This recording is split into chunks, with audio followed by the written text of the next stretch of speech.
We acknowledge the land we stand on as the territory of many nations, including the Mississaugas of the Credit, the Anishinaabe, the Chippewa, the Haudenosaunee, and the Wendat peoples, and is now home to many diverse First Nations, Inuit, and Métis people. We also acknowledge that Toronto is covered by Treaty 13 with the Mississaugas of the Credit.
Hi there, and welcome to the 21st edition of Real World Film Festival. My name is Tanya Williams. I'm the executive director, and I am so excited to be speaking with our 2021 Visionary Award recipients, brothers Alfons Adetuyi and Amos Adetuyi. Hey guys. Hey, Thank you for having us. Yeah, Now, this is wonderful. Many of us know Alfons and Amos from their lifetime of outstanding productions. Alfons' credits include Skin Deep, 6th season winner of Gemini Best Lifestyle Series, Ganesh Boy Wonder, premiere at Hot Docs, broadcast on Omni, North South on CBC, It Ain't All That Jazz, Survivor, which premiered at TIFF, and Amos produced Director X's Across the Line, Free One, Stella McGee's critically acclaimed comedy debut, Gene of the Joneses, which premiered at South by Southwest and TIFF. Shelley Nero's The Incredible 25th Year of Mitzi Bearclaw, which happened to be the opening night premiere and the opening night of Real World 2019. Angelique's Isle, and the groundbreaking drama Dickstown, which is currently, in fact, in production now with CBC on its 3rd season. So together, though, you guys did a lot together. So back in 1997, you both created Akaya, a family chronicle for CBC. And it was actually the first South Africa-Canada co-production. You guys did Josie H., which was another co-pro with South Africa. You did Beat the World for Sony Pictures. You did Hi Chicago, which actually premiered at Real World, and winner of the Canadian feature and the Audience Choice in 2012. So you guys have been around for a bit. You've done a few things. Now, Alfons, you are the oldest of how many brothers? It's 4 brothers. There's 5 boys and there's 1 girl. So there's 6 of us. Yeah. Wow. We'll have to interview her someday. See how she survived it. Exactly. So what inspired you to go to Fanshawe College for the film program and then on to the director's lab in 1992? Because you were living in London, Ontario, young person there. You thought, I'm going to be a producer and director in Canada. Well, it actually started a lot before that.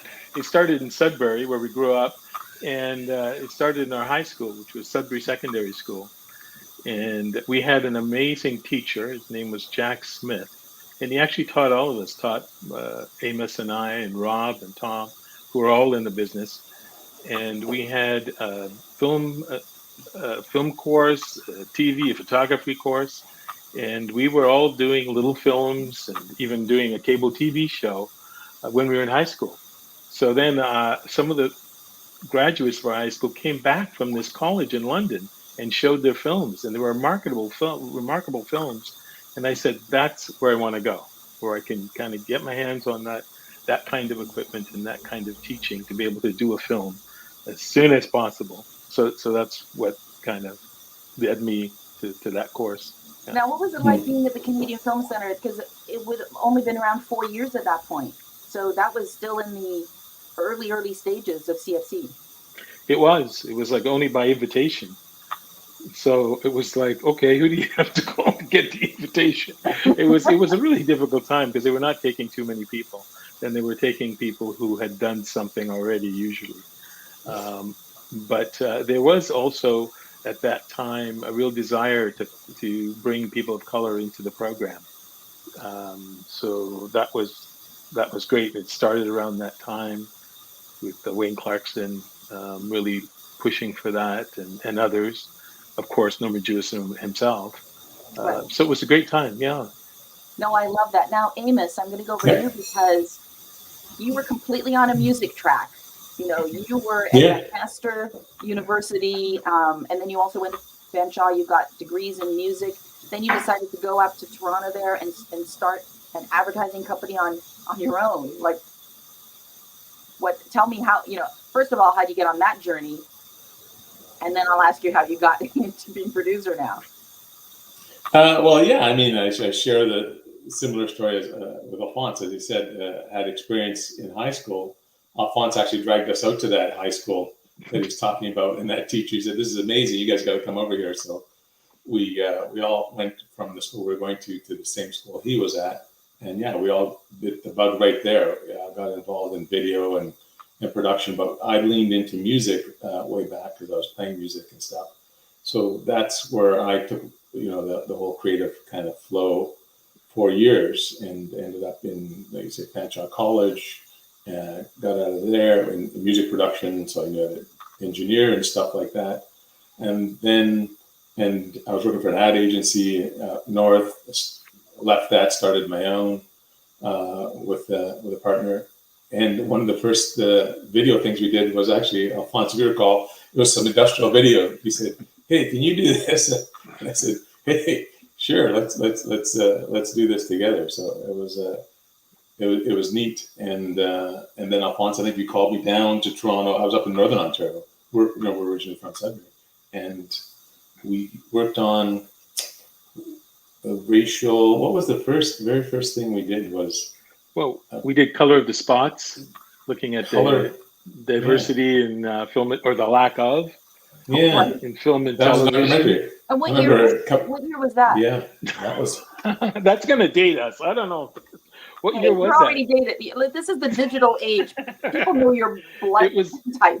It was the early 90s, I guess, somewhere in the mid 90s, maybe mid. Yeah, mid-90s. So this was after you started, because Alfons, you started Inner City Films 1987, correct? That's true. And that's right. So I started doing industrials or whatever. Start a production company like in 1987. I sent out 10 letters and I got 5 jobs. Wow. That's the way to do it. Wow. It was a time when a lot of organizations were using video for outreach and that. So I thought, okay, well, I'm in Toronto and that's where I make a living. So I started doing those industrials. And at the same time, we would work on, developing a drama, scripts, both Rob and then, Amos became involved as well. So even back then, we were kind of trying to do drama, but, he was doing an advertising agency to make a living, and I was doing industrials to make a living. Right. In the late 80s. Yeah. And now. What happened was Rob left. That's right. To LA.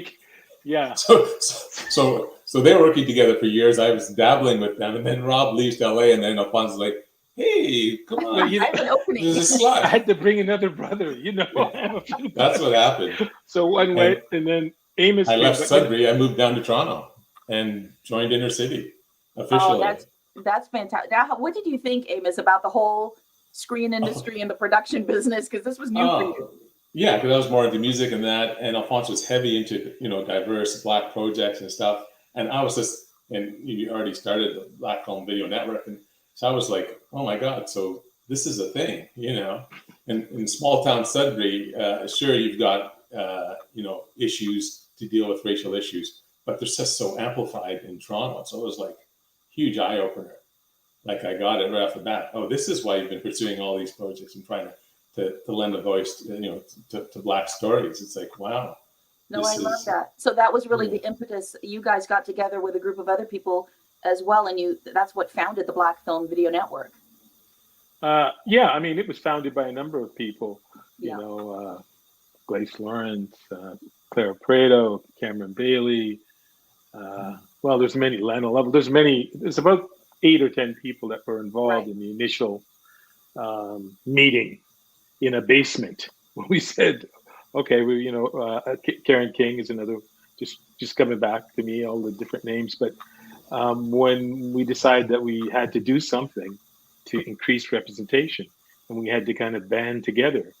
And then we also reached out to the people in the UK, because there was a group of people of color that were also doing things under a guy named at Channel 4, Farouk Dundee. And so anyway, we basically started, and then it was a matter of lobbying and organizing ourselves.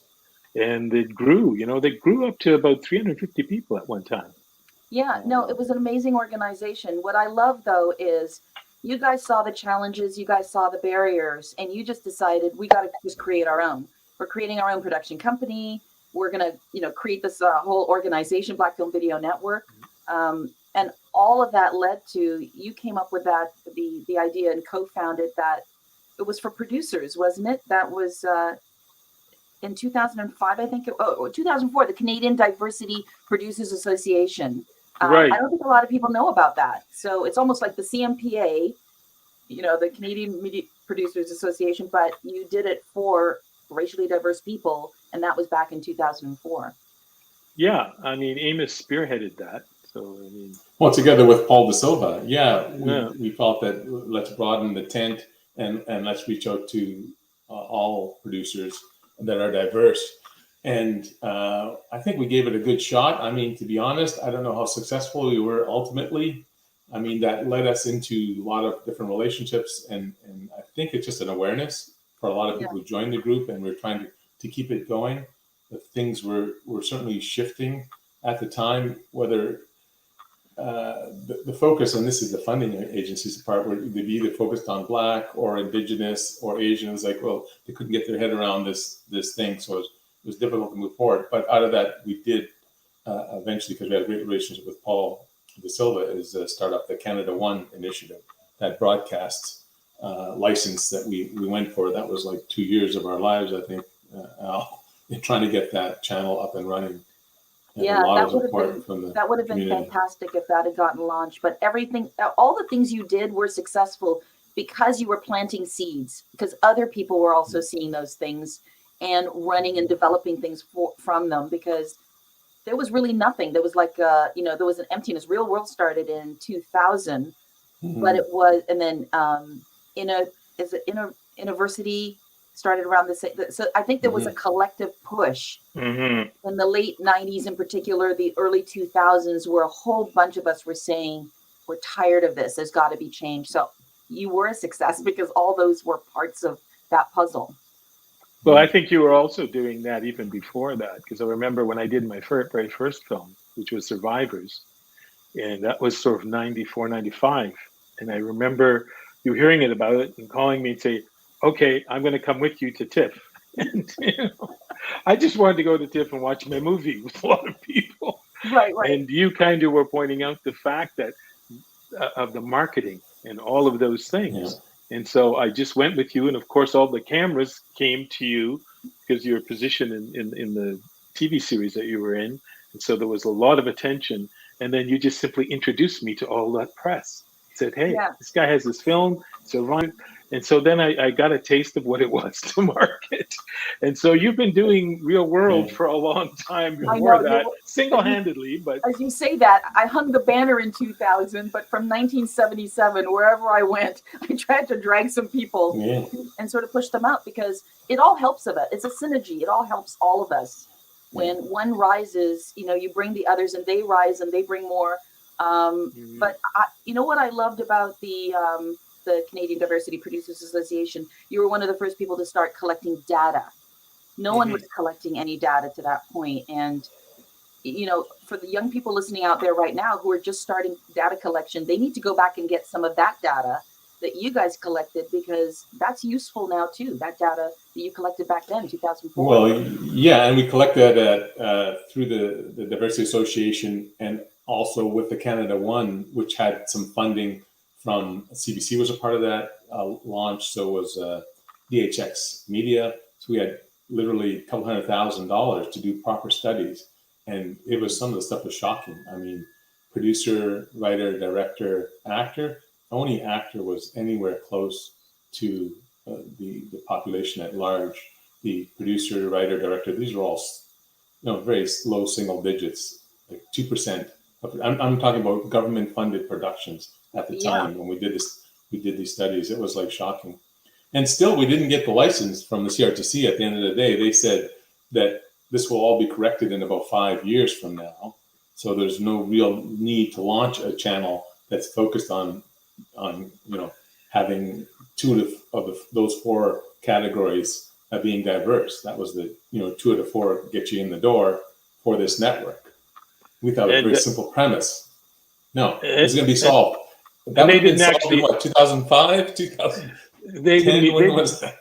They did not admit exactly where we were at either. The fact that it was dismal, the amount of representation on our screens. And yes, they said they were going to correct it in a few years, but our channel would have corrected it overnight. And a lot of people didn't like that. It was a must carry. And they like allowed, and we were there to support APTN when they applied for their license. And they were there to help support us. But I think that the industry or the powers that be just said, hey, we have one must carry, and that's it. We're not doing that anymore. For diversity, which was too bad, because that would have put hundreds of millions of dollars into the system for diverse projects over the last, when was it? 20 years, almost? 20 I was years? just going to say, 15 years? 20 years later, we're still not there. No, we're not. No, I mean, that's what I'm saying. And there's amazing things happening, but that I never dreamt we'd see that, and I hope it all sticks at the end of the day. But it could have started much earlier. No, it could have. It's great though, because you are part of those visionaries that just knew the industry was not doing anything to help. And every production that you guys, both of you have done, you have launched the careers of so many people, from cinematographers, directors, actors. Your shows are some of the first launching pads of a lot of people out there.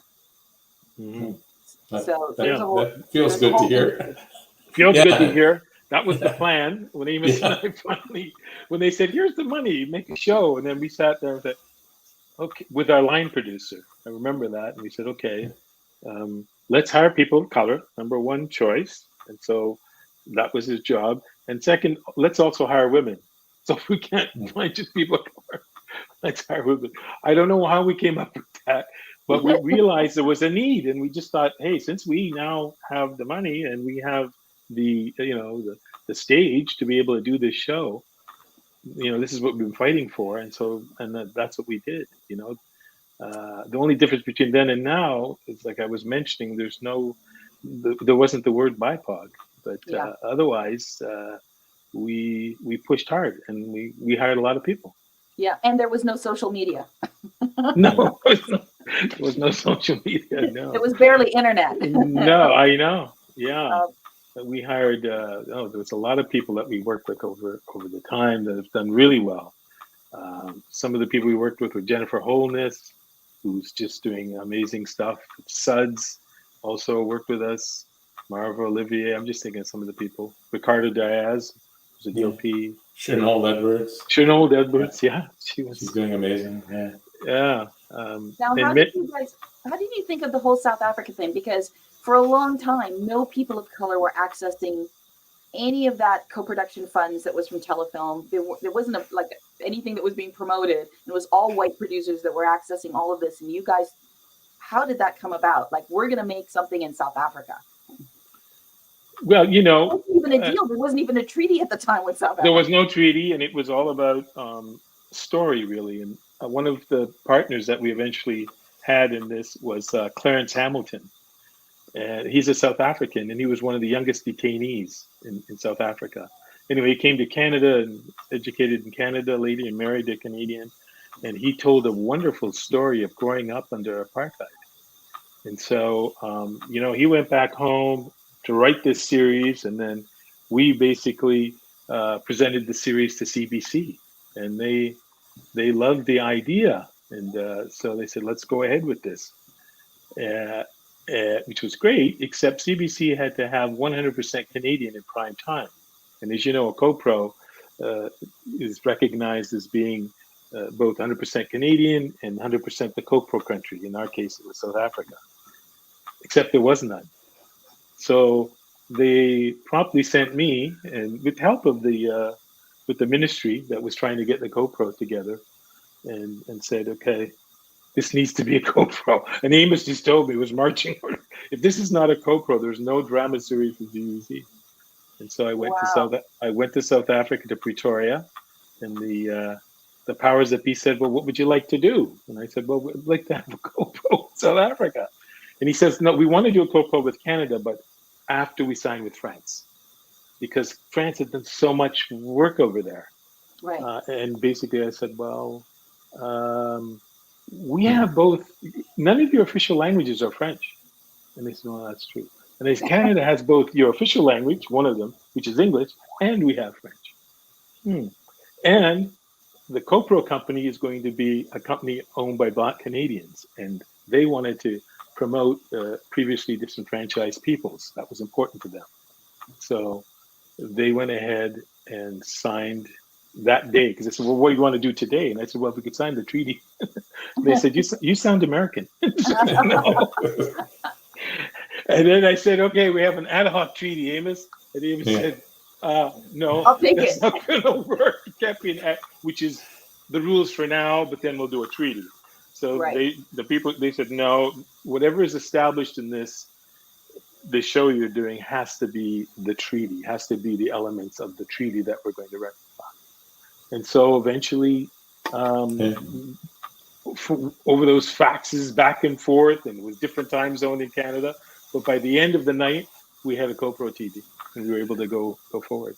That's phenomenal. And Amos, I'm interested, do you think these kind of things happen because your brother, like there's a shorthand between you and you're both pushing for these kind of things, or like? Oh, for sure. We're just the attitude. Yeah, we just both know what the mission is that we got to have happen. Right. And I mean, to get that show going, I love some of the anecdotes around this, because Alfons was the smoker. We had to get CBC's attention, and we've always had champions in CBC, by the way, whether it's Susan Morgan on the show, or Slap Up Limpy, or Sally Cato in terms of our digs count. So they've always championed, but it was so funny back in the day when Alfons, we got to get her attention. We got to get this guy going. Somebody had a pass card to get in there. Ken Chubb. He was allowed to go in and out. He gave Alfons his card. Alfons goes into the smoking room to hang out. So Susan Morgan, she smokes, could come in and see him. It's like, and pounced on her and like, so are we doing this Akaya? Are we doing? Don't tell them all our secrets. Okay, well, watching this. That's 20-some years ago. It's okay. After 20 years, Al, it's okay. I had quit smoking, but they sent me in there anyway. Okay? Oh, right. That was true. So just to say that the drive, right? You have to, for us doing those South African productions, the two big series, and one of them actually was nominated for Best Series for Gemini, that helped put us on the map. And I often think, well, in a certain way, we weren't able to do it in our own backyard, so to speak. And it's not like I'm holding grudge today. It's hard for everybody, right? But was it hard for us? Perhaps. But just to pursue South Africa, as you're saying, and to make that happen, gave us attention back home and internationally. And that's helped our careers immensely. So, I always feel gratitude around what happened in South Africa. The fact that we had a #1 show in South Africa, wasn't #1 here, but over there it made a massive difference. It definitely did. And so we keep doing that. It's just trying to find, when you're working with diverse shows and shows with a lot of Black characters, Black themes, you have to come up. You have to kind of push. Yeah. Be pushy. You have to sneak into the smoking room. No, you have to. No, because no one's inviting you in, so you gotta you've gotta be. You gotta break in. Yeah, it was a tough one. Now, you guys have a story that I love, and it could have happened more times actually, but I think you guys were in on a meeting, and they had assumed in the meeting that other people had written the content, like it was other people's show and you were just there. Yeah. In that instance, we won't use names, Alfons, but yeah, there was a show that we had developed and with our names on it in the pitch, and we got to develop it with this broadcaster. But the question in the room was, so whose idea is this? And I remember Alfons and I looking at each other like, is this a trick question? Is what's going on here? I don't know. We came up with this show, but 20 years ago, broadcasters in Canada just weren't looking at Black folks as being particularly creative in being able to bring story to the table. I mean, it's obviously changed in the latter years, but yeah, in those early days, that was maybe 25 years ago. I was just like, it was a long time. Yeah, it's always confusing. A long time ago. So it was like, holy mackerel! But it's insulting. It's just at the bottom of the day, even if that wasn't happening, the fact that someone thought in a meeting they could say that to you is just anyway. There's an underestimation of what people of color can do. Yeah.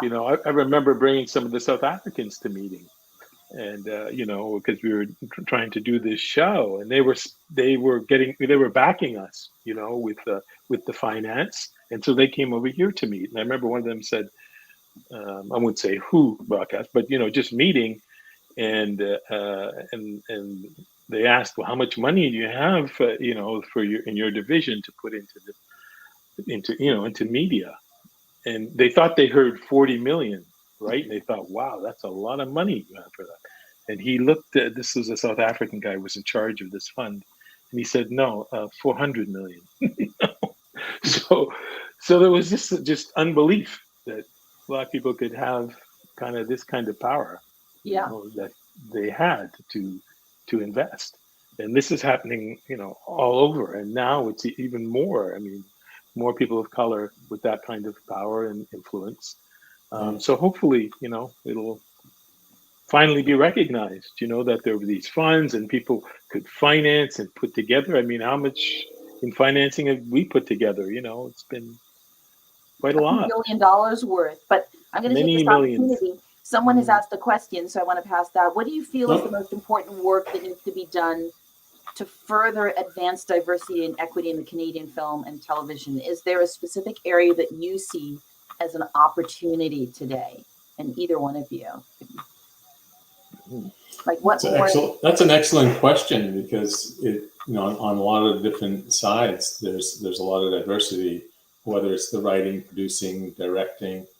But I would say being a producer, perhaps on one-sided, but I would love to see more diverse producers. I think there's an opportunity there. It's you don't see a lot of diverse producers, doing multi-million-dollar shows, and that's something. I think there's an opportunity there, because look at the government was issuing even funds to simply being a BIPOC produced own company, which shocked the hell out of me. I'm just like, it's like being paid for being Black. It was kind of weird, but doing things we've just been doing for forever. But I think for new upcoming producers, I think there's an opportunity there to establish and grow a company. It's always supposed to have been there, that idea that to lift up. I think it's now serious. I think to get into this field as a producer, that's my take, Alan. But I just think that there has to be more room in the boardrooms. Basically, in decision making, we have to have, I think, more productions that are happening, more stuff both on television and just more stuff funded. You can't be like at some of the funding agencies. There's, we have this one Black film. Okay, maybe a major film. Can we have 2? And I'm thinking, you can have 5. What if they're all people of color that their films are being greenlit? Will that make up for 20 years of not very much? I think so. I think there has to be recognition of the talents and what rises to the top, and not necessarily, we've already got one. We've got one. It's not. I don't think it should be that way. I think we should really encourage at that level and fund a lot more diverse material. Yeah, I'm totally in agreement with you. It's one of the reasons, actually, Amos, what you said is one of the reasons that we kicked off the Real World Producer Program January of 2021. And it's been 11 months, 10 months, really, 10 or 11 months, working with 12 racially diverse people that we have helped them get incorporated. They've optioned, television, and moving them through. And almost all of them now have letters of interest from broadcasters, but it's going to make a huge difference. Also, the infrastructure of the industry, casting directors and agents and managers, there's always been such a lack of representation there. How do you find it? There was a producer recently that was doing animated, and he said he was calling so many different agencies, wanted voices, but wanted people of color, and a lot of those agents didn't even have the talent to send him. Have you found it difficult finding talent? Do you use casting directors yourself, or do you try and just find the talent sort of through your own networks? Wow. How do you do it, Amy? A mixture. I think I work a lot with Floyd Kane, and he's really great at casting. He knows cast. And so he reaches out, or will reach out to particular actors through agents. But yeah, we use casting directors for sure. And we try to find casting directors who have a sensitivity and knowledge of diverse cast. And that's definitely a big part of what we do is making sure they understand that when we're looking at certain roles, well, it's not specific. So you should be bringing us all diverse type of people forward, things like that. Right. And I try to track actors of color. They're doing all kinds of shows. I even track actors that were in Amos's shows. He did Across the Line, and that's where I met Shamir Anderson. I just went to the showing, and you talk to the actors and get to know them. And he will lead in the next film I did. So the other thing, of course, like Amos was saying, casting directors that are very open-minded and are familiar with the diverse talent that's out there. And I also use Black casting agents in the U.S. and they seem to know people in Canada, the people of color in Canada, as well as the people in the U.S. as well. Because let's face it, in the film, sometimes you do need some marquee names as well, and we have marquee names to book on the that are Canadian and American. So I work on both sides, and even in the UK, I've worked with the casting director there as well, who's well aware of the diverse talent in the UK.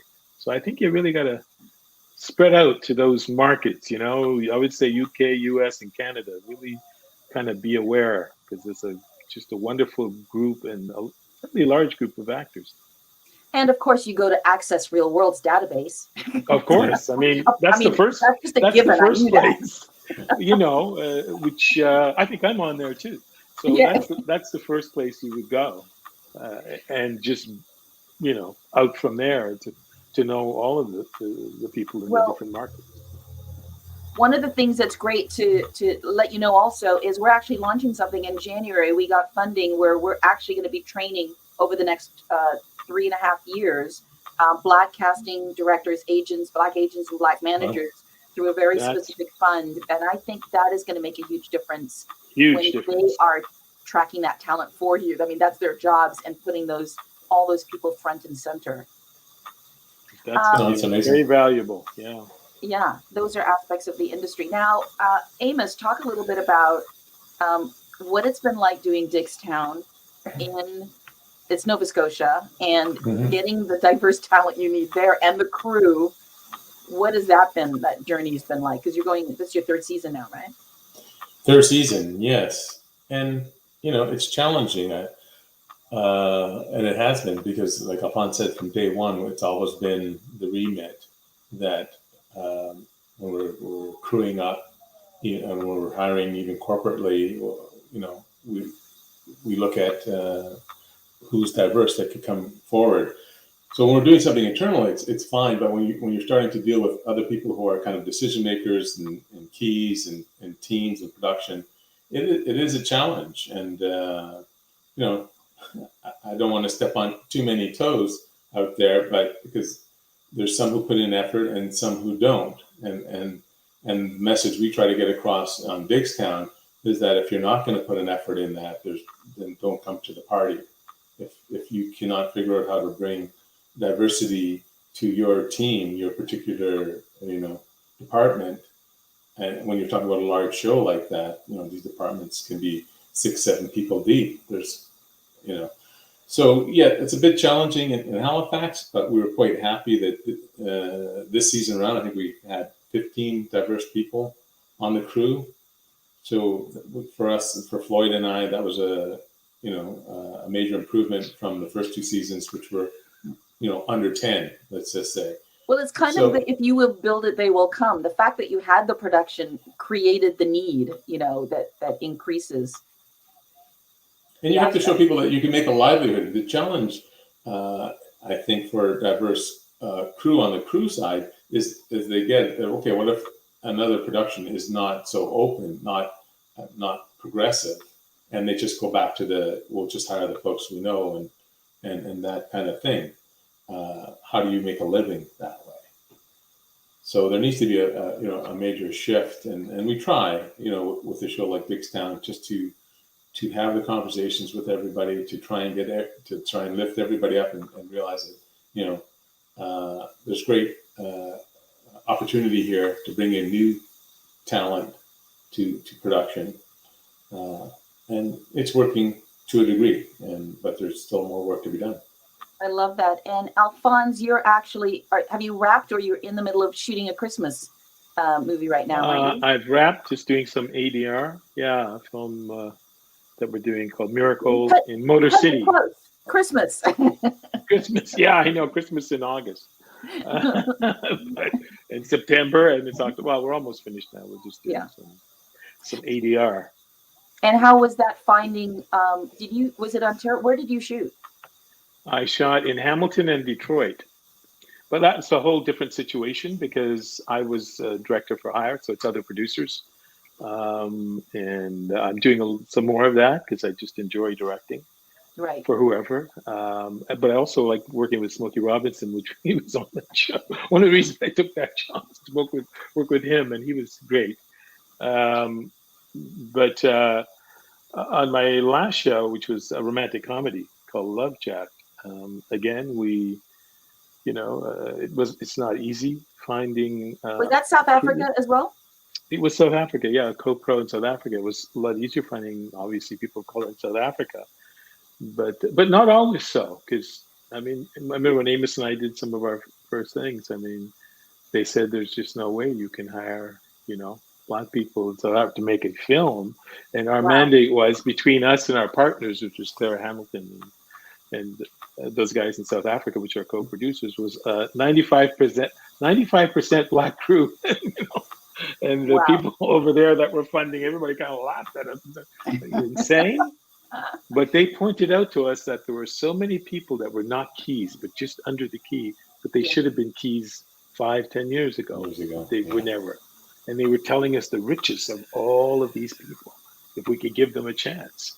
And so we stood beside them and we said, okay, let's give them a chance. And so all these people, became keys, and they did such a wonderful job. Because they had all the experience before. They just never had that opportunity. I know. And now they had the opportunity, and it was Black producers they were working for in that kind of film. So it was like, no, they were there the first thing and left because this had to be success, because this was important for them.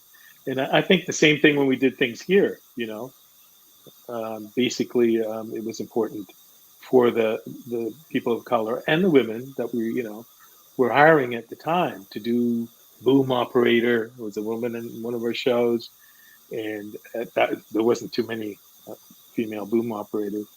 And I just remember there was a difficulty at times with the unions. I thought, but I understood why, because there's crew, they have people in the union. You just can't come and put someone out of the union and say, okay, you be the fourth man on the camera crew, or you be on the sound crew, and we're going to place this person. So it's like, wait a minute, you can't do that. It works by you join a union and all that. And we're trying to make these opportunities. But we found that once we explained the situation, then the union said, okay, they talked to the DOP, are you cool? Would you, yeah, okay, this person kind of will take a break and I'm going to have this person of color come on. And then, this other person of color come on. So once the union said, okay, at that particular time, because there's just no way we can make it happen without that. And what we found is a couple of years later, the person that we put on that crew by mandate of us was now working with those people. This person or that person became a part of that team. So, but initially we had to kind of make the point. We had to force the issue and make a little bit of waves to kind of make it happen. But I think it worked out, eventually. Yeah. I love that. Well, one of the questions that actually came in was, what are the disparities that you've seen in Canadian funding as Black creators throughout your career? Do you feel it is necessary to go internationally? I mean, clearly you do feel it's necessary to go internationally, but how have you felt the industry has treated you as professionals in terms of funding? Like, you guys should be getting an envelope of money. Yes. So you want to start with that one, Alfons, and then we'll get on that? That's a hot potato one. I know. Because as we know, we all have stuff in front of funding agencies all the time. And it's been a difficult road. Certainly, I found it as far as doing features. I must say, though, that where the big inroads are being made is with CMF and Valerie Krichan at CMF. They're doing some wonderful things, and I've always done really well with them as far as the funding goes. And Ontario Creates as well, and I think it's about people there, and there are people in place that really want to push the agenda forward to have this kind of diversity. And I think you're finding, that's also happening at Telefilm as they are trying to change things, and there was a bit of pushback as they did this kind of change that would maybe take money away from what had been for many years these established producers that would have a certain pot of money every year and try to kind of divvy that up more equitably. So that's starting to happen, I think. The broadcasters as well have been really helpful, from CBC, of course, and CTV as well. So I'm just finding it in the last 2 years, I would say, I'm finding a huge, huge difference as to, the time before, where it was very difficult.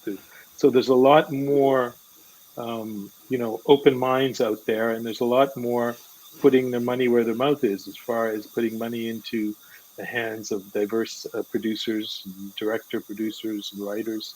So I would say in the last year and a half, it's looking quite good. But it's been a struggle. All the 20-something years before. And Amos?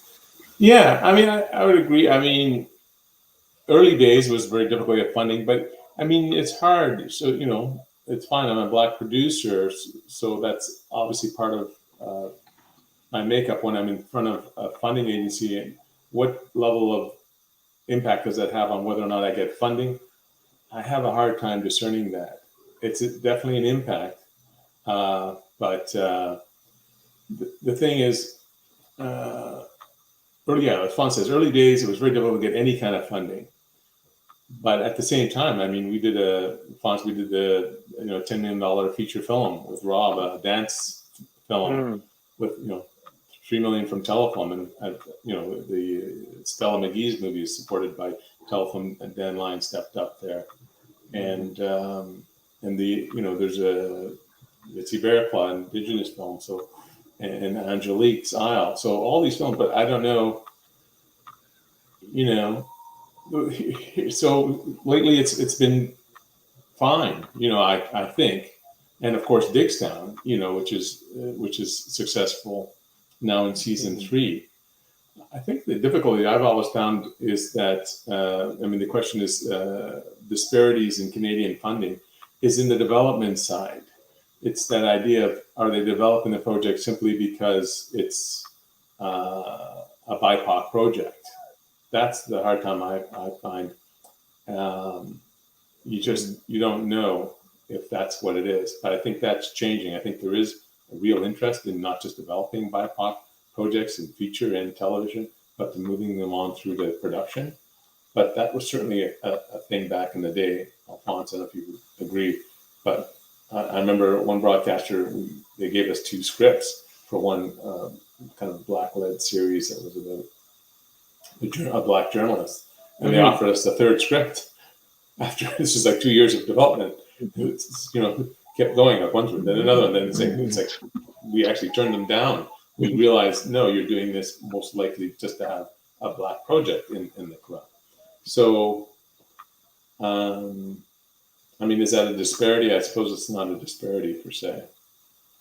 Mm-hmm. And do you feel the need to go internationally? We did for sure, and I think we still do. I have we both have projects that are set to shoot in South Africa. Right? But let's face it, when we did our first 2 projects in South Africa, what percentage was South Africans financing, if you remember? 65%. Oh, and the Canadian put in 35%. Right. So yes, we're black producers, but we come to your door as a broadcaster and say, hey, we have 65% of the money and in prime time, and to do a show. Well, the medical drama, that was a bigger budget, $2 million episode series. That was but still 60 as well. Yeah, so 65%. Good point. So so we relied on the broadcasters. Yeah, it wasn't so difficult to say, let's do some. No, exactly. BIPOC. You have 65% of $18 million that you brought from another country. So let's face it, when we came to them, it was hard for them to even say no. Yeah, you made it very enticing. Other broadcasters come to them, we don't have anything. We have the show, and we'd like the money from you, and then we get the money from you, and then we'll put together, and you all put together the $18 million. We came to them with 65% both times. So, it's that whole adage, where people of color have to work harder to get to the same place. So we had to work harder. We had to bring 65% of the money to the table, and which is not easy thing to do. And what I find myself doing now, because again, with some of the funding agencies, I've been finding it very difficult. Not CMF, they've been great. And so what I've had to do is go to private money. And that's what I did in my last movie. Is I had to bring a lot of private money into the movie, because you can't really kind of just move forward with funding agencies. And I think that's another thing for all producers. I think we have to understand that you've got to kind of go out there and find other funds instead of just government funds. But I think especially for people of color, that's an important. If you want a little bit of freedom and being able to do things, you've got to find that. Not easy, I agree, but it's an important part. And I always try to put almost 1/3 of my financing from private financing. So in my last few productions. Now, almost everyone in the family you came from ended up in the screen industry. What about your own children? Do they have an interest in this industry? Well, my son made a short. So he does. He went to New York with, and he did some acting. But right. I'm not. He's still figuring things out. Right. And the other one's into real estate. So he said, no. He watched me hours. And you don't make enough money. You work hours and hours. So he said, no, that's not for me. Yeah, none of mine have got into it. So it's funny. Our other brother Tom, who's a cameraman, his 2 kids ended up in the business. It's funny. One's an editor and one's a shooter. My wife's in the business. She's kind of my part. She's edited every one of my films and some of the TV stuff. Yeah. No, I love that. No, I'm having this conversation because Amos and I have had this conversation about creating a succession plan. Because a lot of us, we're from this generation where we've built things without the concept of what do we do when we need to step off of it. And if you were in Hollywood, there would be someone being groomed to take over Inner City Films, to take over Circle Blue Entertainment, because it has got, 20 years, 10 years, 15 years of history behind it. We all need help. I have the conversation with you guys. Same with Real World. We're not going to live forever, and we're certainly not going to want to work every day well into our 70s and 80s. So have you thought about this? Like, are you grooming sort of the next generation of producers who might take over the company? Well, starting to kind of branch out and work with other people who would produce under the Inner City banner, sort of. Right. That's starting to happen. Starting to work with other producers, Yeah. But mostly because I want to direct, so that's why I get these other producers. Yeah. That's kind of my passion more than the producing, but I've been doing it for a long time. So yeah, so I do that as well. Right. Yeah. And of course, for me, I'm affiliated with Floyd Kane and Freddie Films banner, so he's the one who's got to worry about succession. He's got a lot more years ahead. We do like 90% of our work together. So now, would you guys work? He's the younger blood. You did a lot of work together as brothers. Are you planning things together moving forward? More projects together? There may be projects, that we could do together. I mean, we're always exchanging notes. I mean, Amos went on to continue to produce. I wanted to direct more, and so that was a more difficult. It's easier, I think, for a writer-producer to kind of partner and get projects. Like I said, my last one was a director for hire, so I've been working for directors. So I want to really focus on directing both features and television, but I will do some producing, and that's why Amos and I are talking. You're still producing, yeah. I like that TV show you're talking about. We're supposed to talk about it. Come on, I want in on that shit. I like that sci-fi piece. We got a sci-fi in development. You guys got a good show. And we work with Rob, both of us, obviously Rob's script for Love Jack. For some of people who may not know, because your other brother, one of your other brothers, Robert Adetuyi, lives in Los Angeles and works quite a bit down here, and you've done stuff all together. Yeah, he wrote a film called Stomp the Yard. Some people may be familiar with in the U.S. So he's been there for a while, and he wrote the last script for the film I directed. And we did Beat the World together. Between Alfons and I produced it, and Rob wrote and directed. And Rob came to Dickstown just this last season and directed episode 8. And so maybe we get a season 4 out. Maybe you're going to come out. Yes, Amos has offered me a job. See, your witness. Okay. Yeah, I'm a witness, and it's been recorded. It's been recorded. Yeah, I got to check in with the showrunner. My agent's probably watch for you. Now, you guys must mentor a lot of people. So, I mean, I know people ask me all the time to mentor, but a true mentorship, you can't do a ton of people. You can do maybe 1 or 2 to do a real mentorship. And how have you found that balancing? You've got personal lives, you've got families, you've got your own careers, and then how do you do that with mentorship? Well, that's a good question. Actually mentoring a couple of real world producers. I love that. Tanya, thank you for sending them my way. But no, it's been fun participating with some of those panels, and I think as I get on in the years, I think about that more. That hey, when I started, Alfons gave me, he taught me a lot of shit in the first couple of years. Like you don't really, and that's so valuable when I look back. And so you think now, okay, it's time to start to really see how to pass that forward. But you're right, it is time consuming. You don't realize it because, of course, I was just hanging out with Alfons for years, and it's a bit of osmosis happening. But you don't realize that in mentoring, you're trying to, in a concerted way, give somebody enough information so that he or she can do something with it, and it's valuable, and not just hang out for a couple of years and let them catch on to the business. So it's a challenge. I find mentoring is what's important in that, but I find it so valuable. And it's different for everyone. And for you, Alfons, well, you were mentoring Amos. Yeah. Well, and he was mentoring me as well. Okay, he was saying, Alfons, let's get into television. This feature film thing is a tough road. I've noticed that. You and It Rob is, isn't banging it? it. Hmm? Yeah, people It is. forget It that. is. It is. And so he brought us into television, and we did. I mean, we did very well. I mean, even factual, we did some of that back then, and we did like 100 episodes. We sold it to 60 countries, and so Amos really saw. He came at it differently. I just came at it from it's feature films and be a director, and Rob as Right. well. And Amos came in with a bigger picture. Here's what's out there. Here's what people are doing. So that also sustained us to be able to do the other dramatic stuff we did over the years. So so there's a lot of sharing going on there.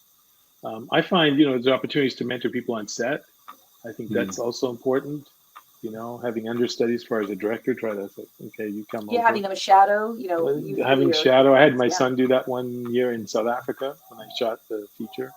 And then, just find other people that you can do that with or work with. We have Sharice Solomon. She worked with us now, but she started off, I think, as sort of a mentor way back. And now she kind of does all the online stuff and working with Orla.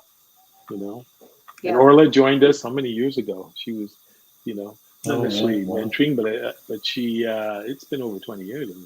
And just the marketing, she was marketing our shows because that's a whole other aspect that we really haven't talked about was basically doing our own distribution. That is really important because it's you don't want to give away all your rights. So a lot of people, try to, do a lot of their own distribution. So did you find that you went to the markets yourself, you and Amos together? Is that how it started, going to MIPCOM, MIPTV, those things? Yes, it did. Yeah, it was MIPCOM, and we brought our wares, and it's a very expensive place, especially when we brought, 3 or 4 people or something like that. When you start to see the bill, and it's like 50 or 60,000 to just show up. And then I remember on the last day, if you remember, Amos, we sold the show to, was it Oxygen? Some big contract. Oxygen. Yeah. So it always happens on the last day when you go, okay, it made it worthwhile. We're in debt. And then all of a sudden we did really well. And then we also started to sell it, through different cable channels in Europe. And so, we did really well with that show. And I've kept the rights on some other material that we sold one of our last films to Netflix. And Netflix bought it for the world and dubbed it in a number of languages. So it was great to, and that's because I had some private investment and was able to do that. But we also distributed our film in the US. So raised money to do that. Just to kind of understand that process. Not that I want to be a necessary distributor, but we had to kind of, we've got this material. We have to get it out there. There's a whole process on how you do that. So that was a great learning process, and it allows me to have some real serious dialogue with sales agents and distributors, understanding the process. And I know Amos also keeps rights to some of his current shows. Oh yeah, no, it's about relationships. So heading out to MIPCOM and that was a huge eye opener to the whole industry, and I'd recommend it. As Alfons is expensive, but it's the largest kind of education in one shot I ever got. Like, holy mackerel, this is an industry. You're going down these aisles and aisles of all these shows you've never heard of that were produced for millions and millions of dollars, and you're looking at, oh, I get it now. I'm a piece of this thing. Yeah. And so you start to form relationships. So, I mean, back to mentoring, I think that's so important, that's relationships, right? To help someone that you feel has the wherewithal to go far, you're quite happy to make those introductions and to help them along the way. And I think, going to markets, I mean, Tanya, frankly, you do a lot of the work in terms of bringing people to the table and getting them connected, right, at real world. And I think every market you can attend, that's certainly something I'd suggest for those coming up. I love that. Now, I can't believe the hour's already gone, but I did want to, before we wrap up, I mean, it goes quickly, honestly, but before we go, I did want to, just one piece of advice that emerging talent out there, what is something to give them some hope that you'd like to share? Something that you think, anything, nothing, just keep at it. I mean, I can give you some advice that was given to me when I was at the film center. We have directors coming in and out, and the late Joel Schumacher, he's a U.S. director, did a number of films, and I remember him sitting with us, and we asked him the same question, and I remember him looking and saying, and he used to talk with his eyes closed a lot. I guess to concentrate. He says, just don't let them say no. And I thought, that's interesting advice. So, next project, you send it in and they said no. No, you can't say no. I'm not letting you. Exactly. But it was a few years after, but I really understood it. And what he meant was, yes, the funding was closed. So what did I did? You go somewhere else under this rock, put some of your own money in. Then I went to a private financier. This is a project that everybody said no to.